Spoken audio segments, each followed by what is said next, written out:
أعوذ بالله من الشيطان الرجيم.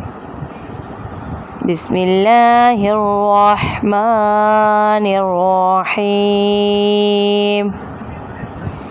ألم تر كيف فعل ربك بأصحاب الفيل ألم يجعل كيدهم في تضليل وأرسل عليهم طيرا أبابيل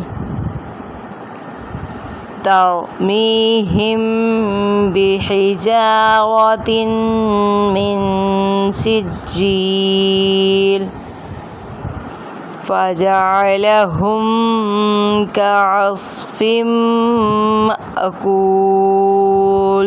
صدق الله العظيم.